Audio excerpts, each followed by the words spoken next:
তো সীমান্তে কাঁটাতার দিয়ে এবং সীমান্তে আমার দেশের জনগণকে হত্যা করে কেউ যদি বন্ধুত্বের কথা বলে তার সাথে বন্ধুত্ব সম্ভব না।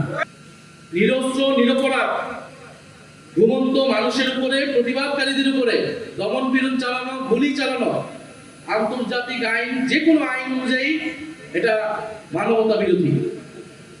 এবং আমরা দেখেছি সেই মানবতা বিরোধী অপরাধের পর, হত্যাকাণ্ডের পর সংসদে দাঁড়িয়ে শেখ হাসিনা কিরকম নির্লজ্জ মিথ্যাচার করেছিল এবং সেই সময় পত্রিকাগুলো কি ধরনের রিপোর্ট করেছিল আমরা কেউ কিন্তু ভুলে যাইনি। সেই ডকুমেন্টস এখন আছে।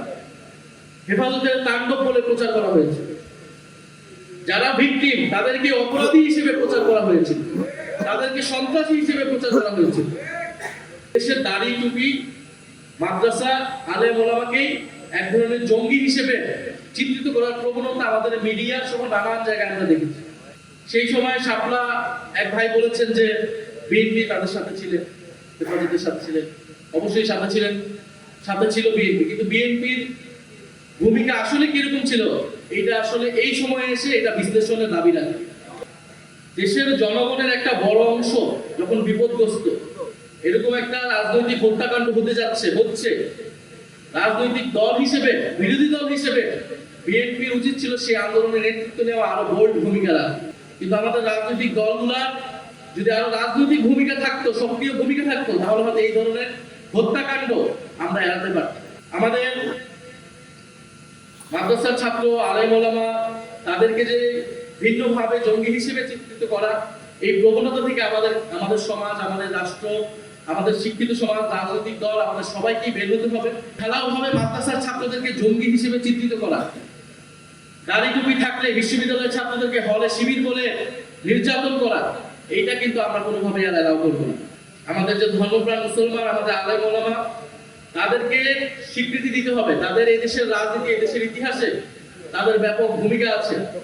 আমরা দেখছি যে আমাদের সীমান্তে আবারও হত্যাকাণ্ড হচ্ছে এবং সীমান্তে আবারও নতুন করে কাঁটাতার দেওয়া হচ্ছে।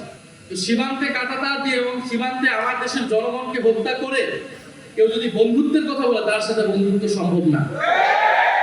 কাঁটাতার দিয়ে কারোর সাথে বন্ধুত্ব করা যায় না এবং আমরা বিশ্বাস করি এই কাঁটাতার সেই দেশের জনগণে একদিন উপড়ে ফেলে বাংলাদেশের জনগণের সাথে বন্ধুত্ব করবে। বাংলাদেশের আমাদের নদীর যে পানির ন্যায্য হিস্সা সেটা আদায় করার দায়িত্ব আমাদের। সরকারের প্রতি আমাদের আহ্বান থাকবে, সরকার এই বিষয়গুলোতে দৃষ্টিপাত করবে। আমরা অন্য কোনো রাষ্ট্রের, সেটা যে কোনো রাষ্ট্র হোক, তার কোনো করদার্য হিসেবে বাংলাদেশকে দেখতে চাই না। বাংলাদেশের স্বাধীনতা, সার্বভৌমত্ব এবং জাতীয় মর্যাদা অক্ষুণ্ণ রাখবে। আমরা এরকম একটি দেশ প্রতিষ্ঠা করতে চাই। ইএফটি ফার্স্টের সাথে ট্রেড করুন যে কোনো জায়গা থেকে। ক্যাম্পাসে ক্লাসের ফাঁকে, ঢাকার জ্যামে বসে কিংবা ঘরে বসে, ট্রেডিং এখন হাতের মুঠোয়। তাই ট্রেড করুন যখন খুশি, যেখানে খুশি।